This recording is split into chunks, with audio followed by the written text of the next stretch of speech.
Zdaj pa vem, kako se počutijo moji otroci, ko pridejo v trgovino s sladkarijami. Toliko zanimivih stvari, da so čisto izgubljeni. Tako kot jaz zdaj. A ja, tukaj sem. Nekje na dvorišču Oplove tovarne v Rüsselsheimu je ena taka ogromna garaža, kjer je razstavljenih več kot 500 različnih izdelkov.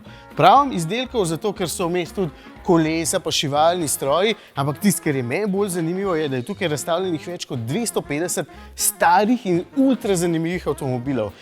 Zdaj, lahko bi naredil dokumentarc, ampak ga ne smem, zato predlagam, da si gremo pogledat par najbolj zanimivih, ker tole je ultra hudo. Gremo od začetka. Tole je prvi Oplov avtomobil, v bistvu patent motor-wagen sistem Lutzmann. V bistvu so jih samo 65 naredili leta okrog 1900 in je bil zelo neuspešen, ker je že po sami obliki bil kot ena kočija, motor pa skrit tamle pod sedežnik. Zato so kakšno leto ali pa dve kasneje naredili bistveno bolj sodoben avto, tegale, in tale je imel že 1500 kubičnih centimetrov prostornino, pa 9 konjev in je šel 45 na uro. Za več kot 100 let nazaj se mi zdi kar v redu, ampak tudi ta je totalno šoh v primerjavi z naslednjim, ki vam ga pokažem. Tale ima 12,4 litrski motor z 260 konji in tale zverina se je takrat peljala več kot 230 na uro. Mislim, ne bi se peljal tako hitro s tem avtom, pa če me ne vem kaj. Tale je bil pa prvi avto, pri katerem so uspeli proizvodne stroške zmanjšati in potem tudi spustiti ceno, zato ni bil namenjen samo ultra bogatim, ampak tudi zdravnikom, na primer. Zato se mu reče Doktor Wagen. Ok, še enega od teh ful starih vam pokažem, pa res moram naprej.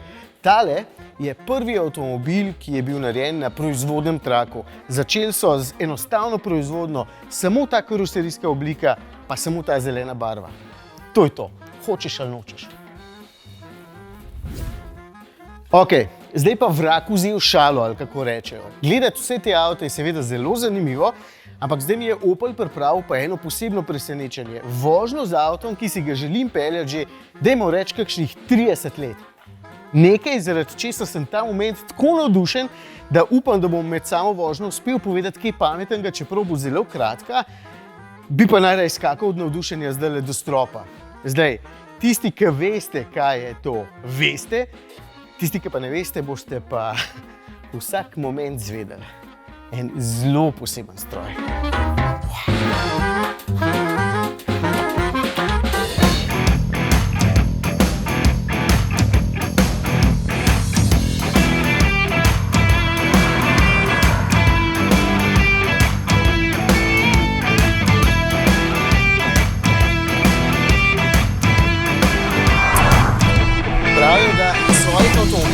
Ki si jih občudoval kot mulc, ne smeš nikoli potem spoznati in zapeljati na starejša leta. Ampak to pravijo tisti, ki očitno nimajo pojma. Jaz sem jih že kar nekaj in trenutno vozim tisto, ki mi do danes ni dala miru, Omega Lotus. Tole je avto, ki je v 90-ih letih strašil vse ostalo, vključno s Ferrari, in kot limuzina v bistvu ni imel konkurence. 380 konjev iz 3,6 litrskega šestvaljnega turbomotorja je poskrbela, da je ta ogromna limuzina z veliko prostora imela končno hitrost 285 km/h. Samo 950 so jih naredili in tale, ki ga vozim jaz, je prav Oplov, skoraj nov, 7700 km prevoženih, vreden je pa vsaj 250 000 ali pa še več. Tako da bi zelo rad videl, koliko leti to, ampak neke previdnosti mora biti pa vsem. Je pa izjemno fascinanten in hiter avto.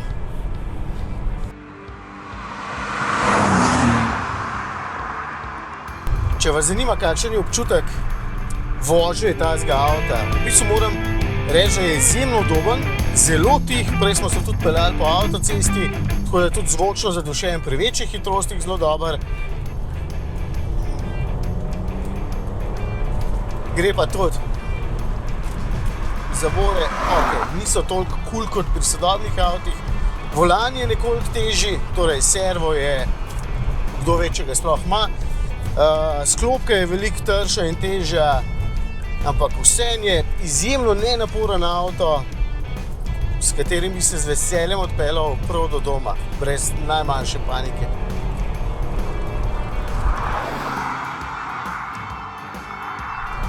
Ne smem pokazati števca, koliko hitro sem se ravnokar peljal, ampak je bilo več, kot je dovoljeno na avtocesti. No, med tem, ki sem že pomirjal, lahko jaz povem, da je bil tole prvi Opelov športni auto za množice, Opel GT. Leta 1964 so že naredili eksperimental GT. Verjetno tudi vas na en avto zelo spominja, tako kot mene, a ne na Corvette. Samo da je mačkrat manjši, pa veliko cenejši. Bil.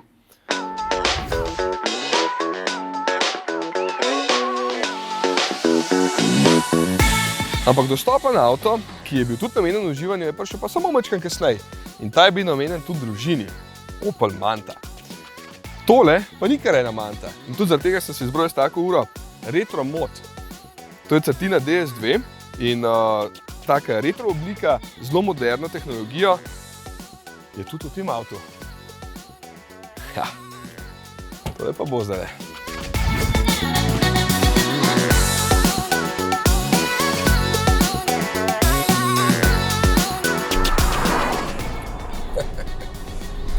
No, tazga električnega avta pa še nisem vozil. Pa edini na svetu je električna Manta Resto Mod. Mogoče nekaj zanimivih podatkov, samo za začetek, tako da boste vedeli, v čem sploh sem. 1137 kg tehta, to je zelo malo za električen avto, in to je samo 175 kg več kot original. Tam okoli 200 km ima range s polno baterijo, 31 kWh pa ima kapaciteto ta baterija. In je postavljena v zadnjem prtljažniku čim bolj naprej, kot je lahko, pač v tem klasičnem avtomobilu, a ne, zato da je težišče pomaknilo čim bolj naprej, pa kot se da nizko. Drugače ima pa 108 kW moči, to je 147 konjev. Gre sicer 150 na uro, ampak je elektronsko omejen, drugače pa največja posebnost tega avta, in to sem se mogel dejansko kar majčkeno navaditi, da ima 4-stopenjski menjalnik, ročni. Kje ste še videli električen avto z ročnim menjalnikom? Tole sicer ni na prodaj, ne? To je samo koncept, ampak danes imam tako čas, da ga lahko celo vozim. Recaro sedeži so iz Adama S, osnova je pa drugač originalna Manta A, ki je zelo cenjena med zbiralci.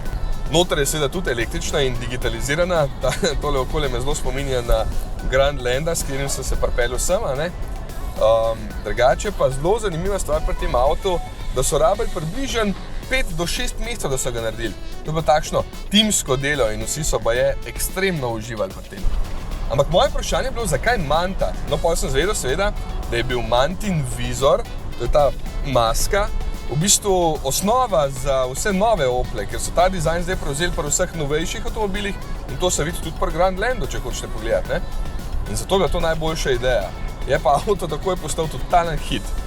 In vidim tudi po ljudeh, ker mi takole kažejo, ko se jim peljajo. Res je dober, barva je nora, tudi izdelan je ful lepo. Zelo so se potrudili, se vidi, da so veliko duše dali semle noter.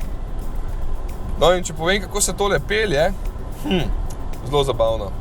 V bistvu menjalnik deluje tako, da ti sicer uporabiš sklopko, ampak daš takoj v drugo prestavo, sklopko spustiš, čist in potem spelješ. Ja, brez sklopke. Potem se voziš in ko vidiš, oziroma slišiš, da so vrtljaji majčkeno previsoki, prestavaš, ampak tam pa klasično prestavaš na tretjo in pol na koncu še v četrto. In ko se ustaviš spet tretja, druga, lepo popustiš in se ustaviš. Prve nikoli ne rabiš. Mogoče kakšen tak klanc, ampak v resnici ne. Jep, zelo, zelo zabavna izkušnja je tole.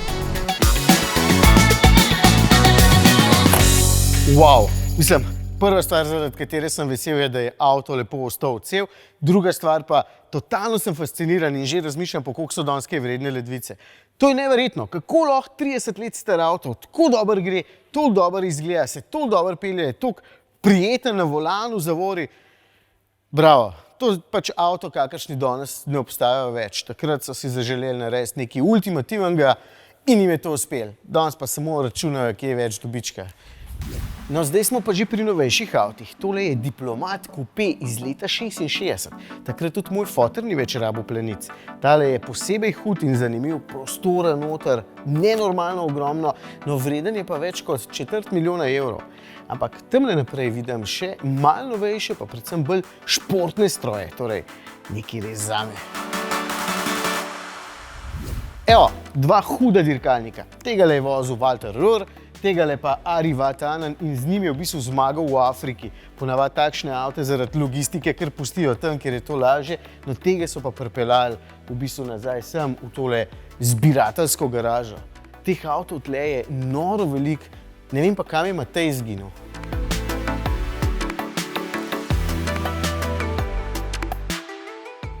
Kam sem šel? Klet sem šel.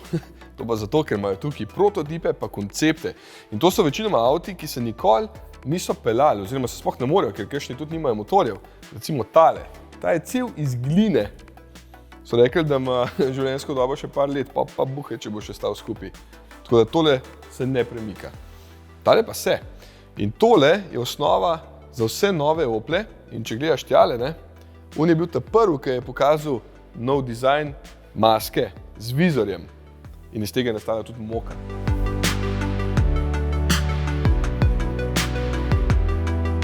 Opel Twin. Sam avto, nič posebenega, tak aerodinamičen jajček. Ampak koncept tega avta je pa nekaj zelo posebenega.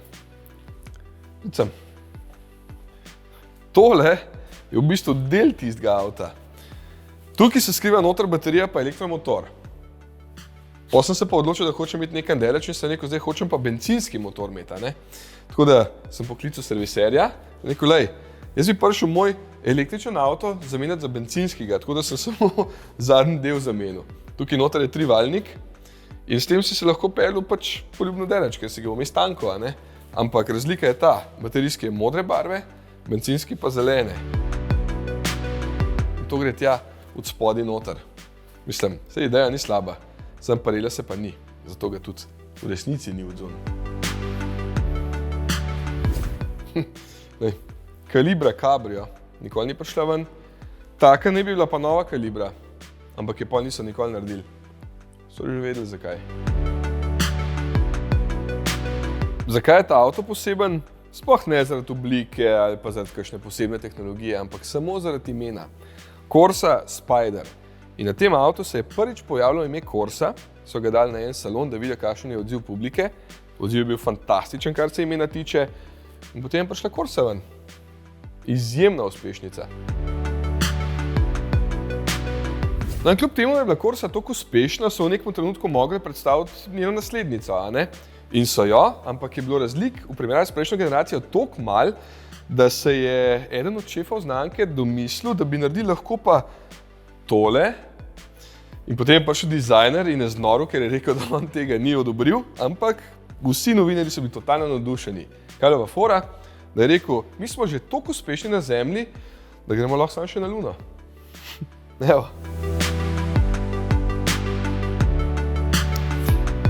Opel Max. Na kaj vas ta avto spomen? Vem, na Smart. Ampak ta avto je bil 3 leta pred Smartom odzunaj. Ta dva sta celo vozna in je Opel zapravil ne vem koliko keša za to, da so jo spravili na cesto, ampak nikoli nista prišla v serijsko proizvodnjo. No in sicer zakaj? Ker to je bila verjetno prava uspešnica, sploh zato, ker je bil hitreje od Smarta, pa ker ima noter 4 sedeže. Dejansko. Pa še celo 4-vratno verzijo so predstavili.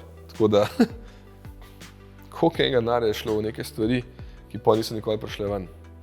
Ne morem verjeti. Omega V8.com. Dejansko je tak ime.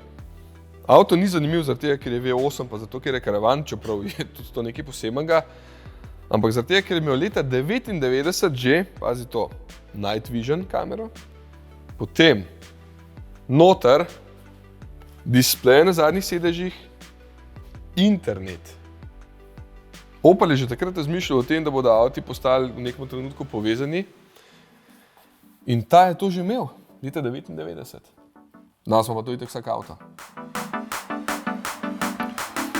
Ampak Omega V8, verjetno eden najdražjih avtov tukaj. Pa ne zato, ker bi imel to hudo tehnologijo noter ali pa ne vem kaj še vse, čeprav je, ne, V8 motor takrat ni bil nič slabega, ampak zato, ker so zapravili na stotine milijonov za promocijo tega avta, natisnili so kataloge, ne vem kaj vse že naredili, niso mogli pa rešiti problema s pregrevanjem menjalnika. Mislim. Kdo bi si mislil, a? Vse kar hud noter. 250 na uro je leto.